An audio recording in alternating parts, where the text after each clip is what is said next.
मोदी सरकार ये मुसलमानों की सच्ची हितैषी है और ये मुसलमानों के हितों की रक्षा के लिए पूरी ईमानदारी से खड़ी है। जेपीसी के मेंबर हैं ओवैसी जी, इमरान मसूद जी, इनका आरोप है कि सरकार मुस्लिम धर्मस्थलों को नष्ट कर रही है। उनके जो देखिए, वक्फ अमेंडमेंट एक्ट के माध्यम से हम मुस्लिम समाज के जो वक्फ के लैंड है उसको संरक्षित करने की बात कर रहे हैं। उस एक्ट में क्या है कि मुस्लिम समाज की जो वक्फ की प्रॉपर्टियां हैं उसका प्रॉपर डॉक्यूमेंटेशन होना चाहिए। तो इसमें क्या गलत है? उस एक्ट में यह है कि मुस्लिम समाज की जो वक्फ की प्रॉपर्टियां हैं उसके डॉक्यूमेंट को ऑनलाइन हम रजिस्टर्ड करें। अवैध कब्जे जहाँ पे हैं उसको कब्जा मुक्त कराएं। जो वक्फ की लैंड है उसका मुस्लिम समाज के डेवलपमेंट के लिए उसको हम यूटिलाइज करें, उसको मुस्लिम के समाज के तरक्की के लिए इस्तेमाल करें।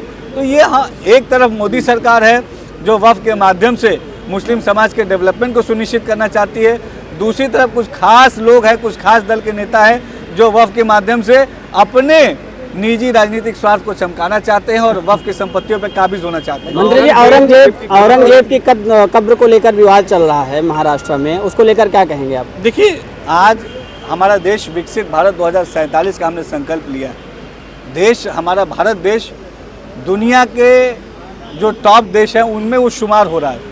आज भारत का लोहा दुनिया मान रही है। तो ऐसे समय में हमें भी ये तय करना पड़ेगा कि हमारे आदर्श कौन है। हमारे आदर्श चंद्रशेखर आज़ाद जी हैं, हमारे आदर्श भगत सिंह जी हैं जिन्होंने आज़ादी के लिए अपना सब कुछ न्यौछावर कर दिया। हमारे आदर्श अब्दुल कलाम साहब हैं जिन्होंने गरीब परिवार में पैदा होके अपने भारत को दुनिया का सबसे शक्तिशाली देश बनाने में इतना महत्वपूर्ण योगदान किया। हमारे आदर्श वीर अब्दुल हमीद साहब हैं जिन्होंने लड़ाई में दुश्मनों के दांत खट्टे किए। तो ये हमारे आदर्श हैं। तो आज ये विपक्षी दल जो हैं समाज का ध्यान भटकाना चाहते हैं, समाज को विकास से पीछे ढकेलना चाहते हैं, लेकिन हमारे समाज ने तय कर लिया है कि सकारात्मक भाव के साथ देश की समृद्धि और उन्नति में अपना योगदान करें। मंत्री जी, कर्नाटक में जो है कांग्रेस सरकार द्वारा मुस्लिमों को आरक्षण दिया जा रहा है, तो अल्पसंख्यक मंत्री होने के नाते क्या उत्तर प्रदेश में भी ऐसी आप मांग करते हैं? देखिए, हमारा देश ये संविधान से चलता है। बाबा साहब के जो संविधान है उस संविधान के अनुसार हमारी मोदी और योगी सरकार चलती है।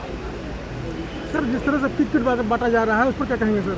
देखिए, सौगाते मोदी, एक ये जो प्रधानमंत्री मोदी जी की तरफ से मुस्लिम समाज के लिए ईद के मौके पे, क्योंकि ईद मुसलमानों का सबसे बड़ा त्यौहार होता है, और उस ईद के मौके पे मुस्लिम समाज, खास तौर पर जो पासमानदा गरीब मुसलमान है उसके घर में खुशियां आए, ये हमारी प्रधानमंत्री जी की सोच है। तो सौगाते मोदी का जो एक किट जो गरीब पासमानदा मुसलमानों को मिल रहा है उसमें क्या है? उसमें सेवई है, उसमें चीनी है, उसमें खजूर है, उसमें हमारी बहनों के लिए तोहफे हैं, उनके लिए कपड़े हैं, ताकि ईद का त्यौहार वो खुशहाली के साथ मनाएं, सेवैयाँ बनाएं और एकता और भाईचारे का संदेश जन जन तक पहुंचाएं। यही हमारी मोदी सरकार की सोच है। बीते 8 वर्षों में भाजपा शासन में अल्पसंख्यकों के लिए क्या महत्वपूर्ण योजनाएं चलाई गई? देखिए, बीते 8 सालों में जो हमारी मोदी और योगी सरकार ने, केंद्र में मोदी सरकार, प्रदेश में योगी सरकार ने अल्पसंख्यक मुस्लिम समाज के लिए खास तौर पे बहुत सारे काम किए हैं। प्रधानमंत्री जन विकास कार्यक्रम के माध्यम से हमने अल्पसंख्यक बहुल क्षेत्रों में इंफ्रा डेवलपमेंट का काम किया, जहां पर हमने ITI, पॉलिटेक्निक, डिग्री कॉलेज, यूनानी मेडिकल कॉलेज, CHC, PHC, प्राथमिक विद्यालय ये बनाए हैं। हमने मदरसा शिक्षा के मजबूती के लिए काम किया है, आधुनिक शिक्षा को मदरसे से जोड़ा है, NCC, NSS को मदरसे से जोड़ा है। मदरसा विकास के लिए मदरसा में जो पढ़ने वाला पिछड़ा गरीब मुसलमान, पासमानदा मुसलमान जाता है उसको अच्छी क्वालिटी ऑफ एजुकेशन मिले, इन चीज़ों को सुनिश्चित किया है।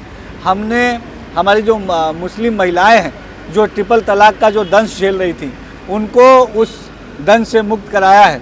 हमने मुस्लिम समाज के जो नौजवान हैं उनको अच्छी शिक्षा देकर रोज़गार से जोड़ने की तरफ आगे बढ़ाया है। हमने मुस्लिम महिलाओं को स्किल डेवलपमेंट से जोड़ा है। तो ये तमाम जो सार्थक काम हुए हैं, आज आप देखिए जो मुख्यमंत्री जी की राहत कोष योजना है जिसमें गरीब लोगों को, जो आर्थिक रूप से कमज़ोर हैं उन लोगों को इलाज के लिए पैसा मिलता है। आयुष्मान कार्ड के अलावा मैं बता रहा हूँ, इलाज के लिए जो मुख्यमंत्री जी की तरफ से पैसा मिलता है, अगर उसका डेटा निकाल के देखेंगे तो उसमें 30% से ज़्यादा की हिस्सेदारी गरीब मुसलमानों की है, जिनको इलाज के लिए मुख्यमंत्री योगी आदित्यनाथ जी ने पैसा दिया। किसी को 1 लाख दिया, किसी को 2 लाख दिया, किसी को 5 लाख दिया, किसी को 7 लाख दिया। इस तरह करके जो गरीब मुसलमान हैं, जो पिछड़े मुसलमान हैं, उनके इलाज के लिए भी पैसा दिया मुख्यमंत्री जी ने अपनी तरफ से।